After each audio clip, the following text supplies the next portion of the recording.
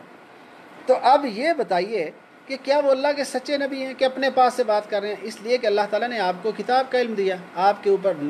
انبیاء آئے۔ تو یہودیوں نے ان کی باتیں ساری سننے کے بعد کہا یہودی علماء نے کہ تم ان سے 3 سوالات پوچھو، اگر وہ تینوں کے جوابات دے دیں تو واقعی اللہ کے نبی ہیں، سچے نبی ہیں، اور اگر جواب نہ دے سکے تو پھر ٹھیک ہے، اپنا کام کریں، وہ مت ایمان لاؤ ان کے اوپر، اپنی طرف سے بات بنا رہے ہیں۔ اب وہ 3 سوال کیا تھے؟ وہ سوال یہ تھے کہ ان سے پوچھو کہ روح کیا ہوتی ہے، اور ذوالقرنین ان کا قصہ کیا ہے، اور اصحاب کہف کون تھے۔ اب جب یہ سوالات کیے تو تینوں سوالوں کے جواب سورۃ الکہف کے اندر اللہ تعالیٰ نے دے دیے۔ روح کیا ہوتی ہے، اصحاب کہف کون تھے، اور ذوالقرنین کا کیا قصہ ہے۔ اب سارے کے سارے سوالوں کا جواب آ گیا تو ان سب کو یقین ہو گیا واقعی اللہ تعالیٰ کے نبی ہیں۔ اب سب کے سب ایمان لانے کے لیے تیار ہو گئے، اس لیے کہ خود قرآن مجید میں اللہ تعالیٰ اس بات کی گواہی دے رہا ہے کہ اگر آپ ان کی بات مان لیتے تو آپ کو اپنا سچا اور پکا اور گہرا دوست بنا لیتے اور ایمان لے آتے۔ لیکن کس چیز نے ان کو ایمان لانے سے روکا؟ ان کو تردد ہوا، اور قرآن مجید کی تعلیمات سے انہوں نے کہا کہ بہت چیزیں ہمارے اوپر گراں گزرتی ہیں۔ تو کہا انہوں نے ایت بقرآن غیر ھذا او بدل ہو، کہ اس قرآن کی بجائے کوئی دوسرا قرآن لے آئیے یا اس میں تھوڑی سی تبدیلی کر دیجیے۔ اب دیکھیے سارے بڑے بڑے سردار اگر یہ اسلام قبول کر لیتے تو سارے کے سارے مکہ کے لوگ اسلام قبول کر لیتے، سارے لوگ سرداروں کے بااثر ہوتے ہیں، زیر اثر ہوتے ہیں۔ اسی لیے نبی صلی اللہ علیہ وسلم نے فرمایا تھا اگر 10 یہودی علماء مدینہ کے اسلام قبول کر لیتے تو سارے کے سارے یہودی دائرہ اسلام میں داخل ہو جاتے۔ اور نبی صلی اللہ علیہ وسلم چاہتے ہی کیا تھے؟ نبی صلی اللہ علیہ وسلم چاہتے تھے کسی نہ کسی طرح یہ لوگ مسلمان ہو جائیں، جہنم کے اندر نہ جلیں۔ اور خود قرآن مجید میں اللہ تعالیٰ نے نبی صلی اللہ علیہ وسلم کے اس جذبے اور شوق کا نقشہ کھینچا ہے۔ فَلَعَلَّكَ بَاخِعٌ نَفْسَكَ عَلَىٰ آثَارِهِمْ إِن لَّمْ يُؤْمِنُوا بِهَٰذَا الْحَدِيثِ أَسَفًا، کہ آپ کو اس قدر شوق ہے اس چیز کا کہ یہ لوگ ایمان لے آئیں، اگر ایسا نہ ہو تو یوں لگتا ہے جیسے آپ اپنی جان کھپا دیں گے اس کام کے لیے، آپ جان دے دیں گے اس کے لیے، اتنا آپ کو شوق ہے۔ اور نبی صلی اللہ علیہ وسلم کے دل کے اندر بس تھوڑی سی ایک خواہش پیدا ہوئی جس کو خاطر قلب کہا جاتا ہے کہ کاش یہ تبدیلی پیدا کر دی جائے، کاش ایسی تبدیلی ہو جائے تاکہ یہ سارے کے سارے لوگ مسلمان ہو جائیں۔ اور یہ جب سارے کے سارے مسلمان ہو جائیں گے تو مکہ سارا ہی مسلمان ہو جائیں گے۔ لیکن اللہ تعالیٰ نے اس موقع پر قرآن مجید میں جو آیات نازل کی ہیں اور جو نقشہ کھینچا ہے وہ بہت ہی خوفناک ہے، اور اللہ تعالیٰ اس حوالے سے کلیئر یہ بات بیان کرتا ہے وَإِن كَادُوا لَا يَسْتَفِزُّونَكَ مِنَ الْأَرْضِ لِيُخْرِجُوكَ مِنْهَا وَإِذًا لَا يَلْبَسُونَ خِلَافَكَ إِلَّا قَلِيلًا، کہ اگر ایسا ہو جاتا کہ وہ اس طرح سے کر بیٹھتے تو پھر آپ کو جو ہے وہاں زیادہ دیر ٹھہر نہ سکتے۔ اور اس سے پہلے اللہ تعالیٰ اس حوالے سے کیا بیان فرماتا ہے اس کو بھی دیکھ لیجئے۔ وَإِن كَادُوا لِيَفْتَنُونَكَ عَنِ الَّذِي أَوْحَيْنَا إِلَيْكَ لِتَفْتَرِيَ عَلَيْنَا غَيْرَهُ، کہ قریب تھا کہ یہ لوگ اس وحی کی طرف سے جو ہم نے آپ پر نازل کی آپ کو فتنے میں ڈال دیتے تاکہ آپ ہمارے اوپر کوئی اور بھی بات گھڑ دیں۔ وَإِذًا لَاتَّخَذُوكَ خَلِيلًا، اور اگر آپ ایسا کر لیتے تو اس کا نتیجہ کیا ہوتا کہ یہ لوگ آپ کو اپنا پکا دوست بنا لیتے اور ایمان لے آتے۔ اور یہ بتایا اللہ تعالیٰ نے وَلَوْلَا ثَبَّتْنَاكَ لَقَدْ كِدتَّ تَرْكَنُ إِلَيْهِمْ شَيْئًا قَلِيلًا، اور اگر ہم آپ کو اس کے اوپر مضبوط نہ رکھتے تو شاید آپ بھی تھوڑا سا اس کی طرف جھک جاتے۔ تو اس کا نتیجہ کیا ہوتا کہ آپ بھی تھوڑا سا اس طرف جھک جاتے اور وہ لوگ سارے کے سارے مسلمان ہو جاتے، اس لیے کہ خود اللہ تعالیٰ کہہ رہا ہے کہ وہ سب آپ کو پکا دوست بنا لیتے۔ لیکن اس کام کے کرنے کا نتیجہ کیا ہوتا اگر نبی صلی اللہ علیہ وسلم ان کی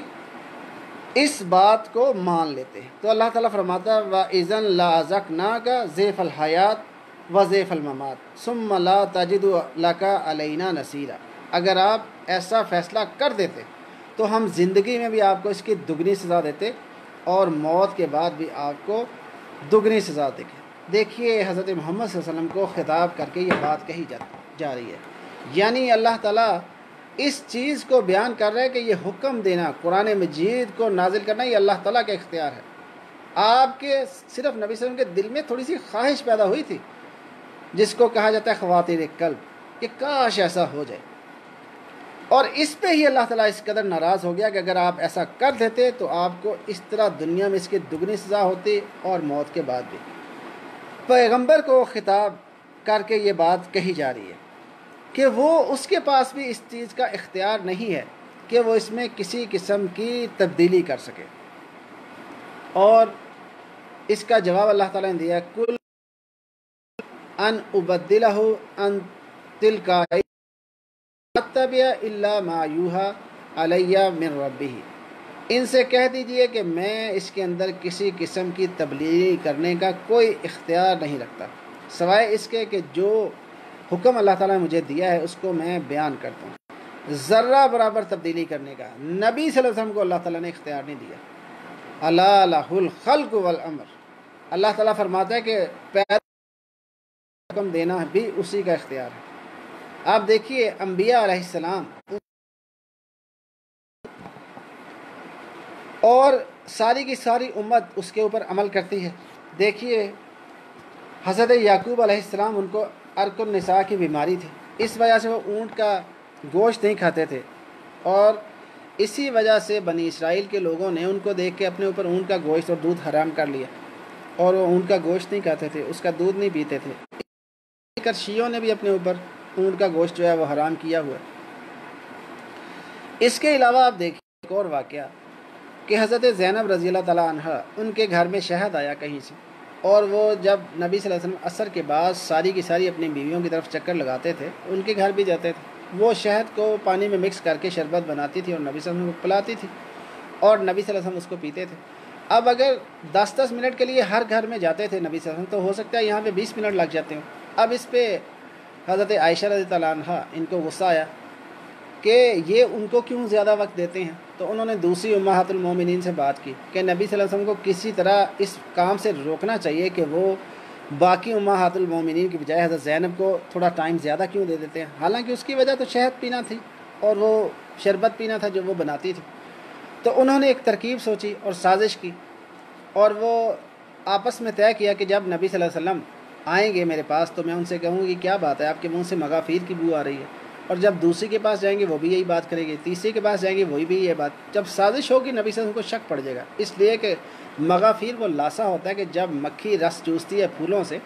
تو ہو سکتا ہے اس کی تھوڑی سی ہیک اس کے اندر رہ گئی ہو، تو نبی صلی اللہ علیہ وسلم کو بدبو تو بہت ناپسند تھی، اسی لیے وہ پیاز جو تھے وہ کچے پیاز کو نہیں کھاتے تھے، اور اسی طرح دوسری جو چیزیں ہیں جس سے منہ میں اسمیل آتی ہے، اگرچہ نبی صلی اللہ علیہ وسلم نے امت کو حکم دیا کہ وہ پیاز کھائیں اور اس کو شوق سے کھائیں،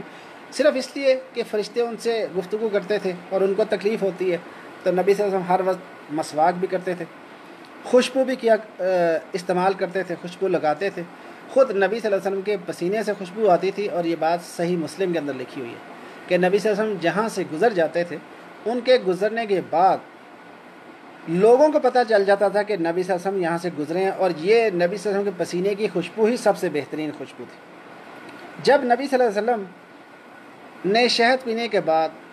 دوسری اپنی بیوی کے گھر گئے تو انہوں نے یہی پوچھا کہ نبی صلی اللہ علیہ وسلم کیا بات ہے، آپ کے منہ سے مغافیر کی بو آ رہی ہے۔ نبی صلی اللہ علیہ وسلم نے سوچا کہ ہو سکتا ہے مکھی نے وہاں سے رس چوسا ہو، جب دوسری کے پاس گئے تو اس نے بھی یہی بات کی، تیسری کے پاس گئے تو اس نے بھی یہی بات کی، ظاہر ہے سب نے مل کے سازش کی تھی۔ اب نبی صلی اللہ علیہ وسلم کو یہ شک پڑ گیا کہ مکھی نے اس لاسے کو چوسا ہے تو اس کی وجہ سے اس میں بدبو رہ گئی ہے، ہو سکتا ہے میرے بھی منہ سے بدبو آ رہی ہو، تو ٹھیک ہے پھر اگر اس میں سے بدبو آ رہی ہے تو میں آئندہ شہد کو نہیں پیوں گا، نہیں استعمال کروں گا۔ اب اتنا سا ارادہ پر اللہ تعالیٰ نے نبی صلی اللہ علیہ وسلم کو مخاطب کیا،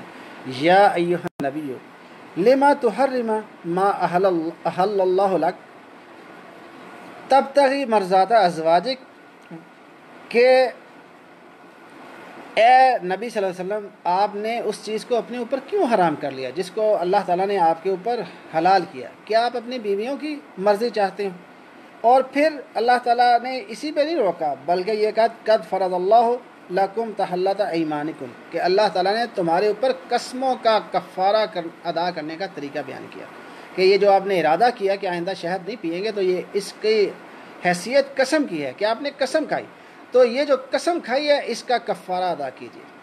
آپ کی بیوی کو اس چیز کا اختیار نہیں کہ وہ آپ کو اس چیز سے روک دیں۔ اب ازواج مطہرات نے جو غلطی ان سے ہوئی تھی ان کو فوراً احساس ہو گیا،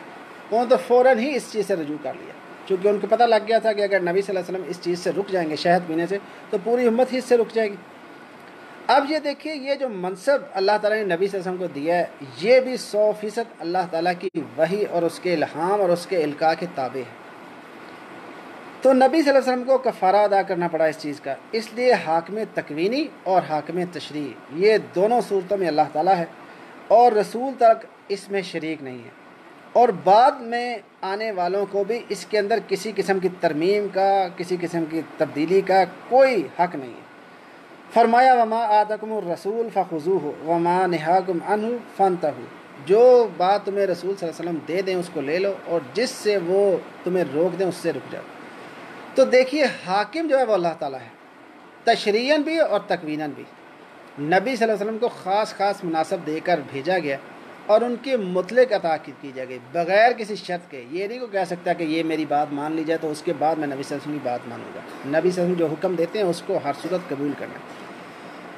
دین کو نبی صلی اللہ علیہ وسلم کی زندگی کے اندر مکمل کر دیا۔ اب یہ دین کسی پیوند کاری کا محتاج نہیں۔ الیوم اکملت لکم دینکم واتممت علیکم نعمتی ورضیت لکم الاسلام دینا، ہم نے آج کے دن تمہارے اوپر تمہاری نعمت جو ہے وہ مکمل کر دی اور دین کو تمہارے لیے مکمل کر دیا، اور اسلام کو بطور دین تمہارے لیے پسند کر دیا۔ اب دین جو اللہ تعالیٰ نے مکمل کیا اس کی بھی تھوڑی سی میں شرح کر دوں۔ پہلی چیز یہ ہے، دین کی وہ 3 حصوں کے اندر آپ رکھیے۔ پہلا حصہ عقائد کا ہے، دوسرا عبادات کا، اور تیسرا معاملات کا۔ اب عقائد جو ہیں وہ مکمل ہیں ہر صورت میں، اب اس میں آپ نہ کوئی کمی کر سکتے ہیں۔ ہر شخص کو اللہ پر ایمان لانا ہے، اللہ کے رسولوں پر ایمان لانا ہے، اللہ کی کتابوں پر ایمان لانا ہے، قیامت کے دن پر ایمان لانا ہے، تقدیر کے اچھا برا ہونے کے اوپر ایمان لانا ہے۔ کوئی شخص ان باتوں میں کمی نہیں کر سکتا، زیادتی نہیں کر سکتا۔ تو عقائد مکمل ہے، کوئی شخص اس میں تھوڑی سی تبدیلی کا نہیں سوچ سکتا، نہ اس کے اندر کوئی کمی کر سکتا ہے۔ یہ نہیں کوئی کہہ سکتا کہ میں اللہ پر ایمان لاتا ہوں، اللہ کے رسول پر اور باقی رسولوں پر ایمان نہیں لاتا، اور قرآن پر ایمان لاتا ہوں اور باقی اللہ نے جو کتابیں نازل کی ہیں ان پر ایمان نہیں لاتا۔ اگر کسی ایک چیز کا بھی انکار کرے گا تو وہ مسلمان نہیں رہے گا۔ تو عقائد کے معاملے میں اسلام سارے کا سارا مکمل ہے۔ دوسری بات، عبادات، اس میں بھی اسلام مکمل ہے۔ اب دیکھیے، نماز روز 5 ہی وقت کی پڑھی جائے گی، اور کوئی شخص یہ نہیں کہہ سکتا کہ وہ 6 نمازیں پڑھی جائیں، نہ کوئی یہ کہہ سکتا کہ 4 نمازیں پڑھی جائیں۔ فجر کی نماز اللہ تعالیٰ نے 2 رکعت مقرر کی ہے فرض، اور کوئی نہیں کہہ سکتا کہ 4 یا 6 پڑھی جائے گی، 2 ہی رکعت فرض پڑھی جائے گی، اور اس سے پہلے 2 سنت پڑھی جائے گی۔ اسی طرح رمضان کے روزے 29 یا 30 رکھے جائیں گے چاند کو دیکھ کر، کوئی نہیں کہہ سکتا کہ 20 روزے رکھے جائیں گے، نہ ہی کوئی کہہ سکتا کہ 40 روزے رکھے جائیں گے۔ حج زندگی میں 1 مرتبہ فرض ہے، اور اس کے اوپر فرض ہے جس کو اللہ تعالیٰ نے صحت بھی اچھی دی ہے اور وسائل بھی دی ہیں، دونوں چیزیں جس کے پاس ہیں، اس کے علاوہ کسی اور کے اوپر فرض نہیں کیا جا سکتا۔ اور کوئی شخص یہ نہیں کہہ سکتا کہ زندگی میں 2 مرتبہ یا 1 مرتبہ سے زیادہ حج فرض ہے۔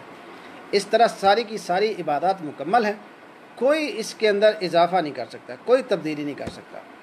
اب جو معاملات ہیں اس میں 2 طرح کے دائرے زندگی ہیں۔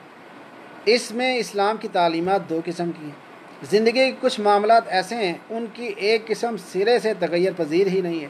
نبی صلی اللہ علیہ وسلم سے لے کر قیامت تک ویسی ہی رہے گی۔ جیسے نکاح کے مسائل ہیں، کون سی عورتیں حرام ہیں اور کون سی عورتیں اسلام میں حلال ہیں،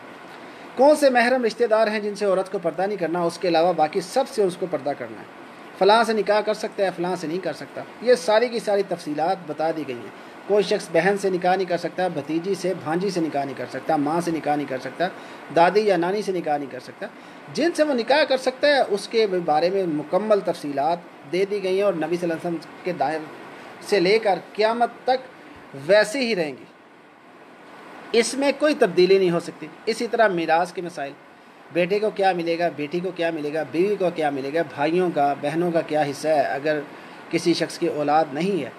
اسی طرح والدین کا کیا حصہ ہے اگر وہ اس کی زندگی کے اندر موجود ہیں۔ یہ ساری کی ساری باتیں دو ٹوک بیان کر دی گئی ہیں، اس میں کسی شخص کو تبدیلی کرنے کا، زیادتی کمی کرنے کا کوئی اختیار نہیں۔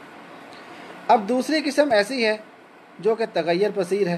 جیسے بیع و شرع کے معاملات، لین دین کے معاملات، بیچنے اور خریدنے کے معاملات، اس کے جزیات، اس کے احکامات موجود ہیں، قواعد اور ضوابط، اس کے فارمولاز موجود ہیں۔ وہ سیدھی سیدھی بات بیان کر دی گئی، اس کی روشنی میں جو شخص چلنا چاہے گا وہ چل سکے گا۔ سود حرام ہے، جوا حرام ہے، دھوکہ حرام ہے۔ اب جوئے کی جتنی بھی قسمیں اس وقت رائج تھیں وہ سب حرام ہیں، آج بھی جتنی قسمیں آئیں گی وہ حرام ہوں گی۔ انشورنس حرام ہے، اسی طرح قسطوں کے اوپر اگر کوئی زیادہ پیسے لیتا ہے، کوئی گاڑی بیچتا ہے یا کوئی چیز بیچتا ہے تو وہ بھی حرام ہے۔ نبی صلی اللہ علیہ وسلم نے فرمایا کہ ایک چیز کی دو قیمتیں نہیں ہو سکتی۔ جب کسی چیز کو بیچو اپنے بھائی کو تو اس کو وہی قیمت لو، ادھار پہ بیچو تب بھی اتنے کی بیچو، نقد بیچو تب بھی اتنے کی بیچو، اور اگر قسطوں میں بیچ دو تب بھی اتنے کی بیچو۔ البتہ خریدنے والے کے لیے بھی چاہیے کہ ٹائم پہ پیسے دے دے، اگر نہیں دے سکتے، اتنا حوصلہ نہیں تو مت بیچو، لیکن اس کا استحصال نہیں کرو۔ یہ بھی ایک سود ہی کی قسم ہے کہ آپ ایک 60,000 کی گاڑی کو 80,000 یا 1,00,000 کی بیچ دیں قسطوں کی وجہ سے، اپنے بھائی کی مجبوری کا فائدہ اٹھاتے ہوئے۔ تو جامع قواعد، جامع تعلیمات وہ بیان کر دی گئی، قیامت تک پیدا ہونے والی جتنی بھی جزیات ہیں ان سارے کا حل دے دیا گیا، اور ان کے دائرے سے باہر کوئی چیز نہیں جا سکتی۔ اور کچھ ایسی چیزیں ہیں جو خالص دنیاوی حاجات ہیں، جیسے سائنس اور صنعت کی ایجاد ہیں، جیسے وہاں مکمل آزادی اسلام نے دے دی، کوئی سائیکل پر جانا چاہتا ہے سائیکل پر چلا جائے، گاڑی پہ جانا چاہتا ہے گاڑی پہ جائے، ہوائی جہاز کو استعمال کرنا چاہتا ہے اسی کو استعمال کرے۔ اور اس حوالے سے نبی صلی اللہ علیہ وسلم نے یہ بھی بات بیان کر دی کہ دنیا کے کچھ معاملات ایسے ہیں کہ جس میں تم لوگ مجھ سے زیادہ جانتے ہو، حالانکہ تمہاری وہ حیثیت نہیں ہے جو کہ میری حیثیت ہے۔ اس لیے کہ مدینہ کے اندر جب نبی صلی اللہ علیہ وسلم آئے تو نبی صلی اللہ علیہ وسلم تو تجارت کرتے تھے، اور مکہ کے لوگ بھی تجارت کرتے تھے، مدینہ کے لوگ کاشتکار تھے، کھجوریں وہ لگاتے تھے تو اس میں پیوند کاری کرتے تھے تاکہ اچھی کھجوریں پیدا ہوں۔ نبی صلی اللہ علیہ وسلم نے دیکھا اور سمجھا کہ یہ ایک ٹوٹکے کی چیز ہے۔ نبی صلی اللہ علیہ وسلم نے کہا ایسا نہیں کرو، لوگوں نے ایسا نہ کیا، اگلے سال کم پھل پیدا ہوا، تو لوگوں نے نبی صلی اللہ علیہ وسلم سے شکایت کی، تو نبی صلی اللہ علیہ وسلم نے فرمایا کہ دیکھو میں بھی تمہاری کی طرح کا ایک بشر ہوں، اگر یہ دنیاوی معاملات میں تمہیں میں مشورہ دوں تو اس کی مشورے کی حیثیت ہے، اگر وہ بہتر ہے تو مانو، نہیں بہتر تو نہ مانو۔ اور بلکہ یہ کہا کہ یہ جو اپنے دنیاوی معاملات ہیں، جو ایک بندہ اس کا ایکسپرٹ ہے وہ زیادہ بہتر جانتا ہے، وَأَنْتُمُ الْأَعْلَوْنَ بِأَمُورِ دُنْيَاكُمْ، کہ تم اپنے دنیا کے معاملات کو زیادہ بہتر جانتے۔ تو آج بھی وہ طریقہ رائج ہے کہ نر کھجور کے خوشے مادہ کھجوروں پہ ڈال دیے جاتے ہیں تو اس سے کھجوریں بہت اچھی پیدا ہوتی ہیں۔ تو آج کے ساری باتوں کا خلاصہ کیا ہوا کہ اسلام کو سمجھنے کے جو بنیادی اصول ہیں وہ ساری کی ساری باتیں، اس کا خلاصہ کیا ہے؟ حکم دینا صرف اور صرف اللہ تعالیٰ کا حق ہے، اور اس میں کوئی شریک نہیں، خواہ یہ حکم تشریعی ہو یا تکوینی ہو۔ الا لہ الخلق والامر۔ دوسری بات، اللہ تعالیٰ کے احکامات کا شرع و بیان، وحی اور الہام اور القاء کی روشنی میں یہ نبی صلی اللہ علیہ وسلم کا کام ہے۔ اس کو نبی صلی اللہ علیہ وسلم نے اس طرح سے انجام دیا ہے کہ اس میں ذرہ برابر کمی بیشی نہیں رہ گئی ہے آپ سے، ورنہ جس طرح سے شہد کے نہ پینے کے اوپر جب اللہ تعالیٰ نے نبی صلی اللہ علیہ وسلم کو ٹوک دیا تو ویسے ہی اللہ تعالیٰ ٹوک دیتا۔ تو اسلام بالکل مکمل ہوا، دین اسلام ہر لحاظ سے مکمل ہے، عقائد کے لحاظ سے مکمل ہے، عبادات کے لحاظ سے، معاملات کے اور اخلاق کے حوالے سے اس کی جتنی جزیات ہیں ساری کی ساری بیان کر دی گئی ہیں، اور ہر طور سے مکمل ہے، اور اس میں کسی قسم کی کمی بیشی کی کوئی گنجائش نہیں۔ جو اس کے اندر کوئی کمی کرتا ہے بے ایمانی کرتا ہے، جو اس میں زیادتی کرتا ہے تو اصل میں وہ شخص بدعتی ہے جو اللہ تعالیٰ کے حق کو استعمال کرتا ہے، نبی صلی اللہ علیہ وسلم کے منصب کو استعمال کرتا ہے۔ تو یہ باتیں ذہن نشین کر لیجئے اور ان کو سمجھنے کی کوشش کیجئے، اور اگر اس حوالے سے کوئی سوال ہو تو ضرور پوچھیے۔ اللہ تعالیٰ مجھے بھی اور آپ کو بھی دین کے بنیادی اصولوں کو سمجھنے کی اور اس پر عمل کرنے کی توفیق دے ہمیں، اور جیسے نبی صلی اللہ علیہ وسلم نے قرآن اور حدیث کے اوپر عمل کر کے دکھایا ہے اس راستے کے اوپر ہمیں چلنے کی توفیق دے، اور اس راستے کے اوپر چلتے ہوئے جو بھی ہم سے ٹوٹا پھوٹا نیکی کا عمل ہو جائے اللہ تعالیٰ اس کو قبول کر کے دنیا اور آخرت دونوں کے اندر ہمیں کامیاب کر دے۔ سبحان ربک رب العزت عما یصفون والسلام علی المرسلین والحمد للہ رب العالمین۔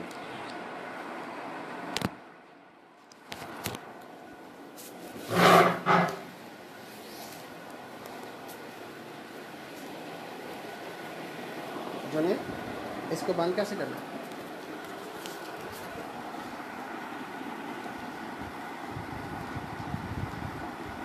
ریکارڈ ہو گیا نا؟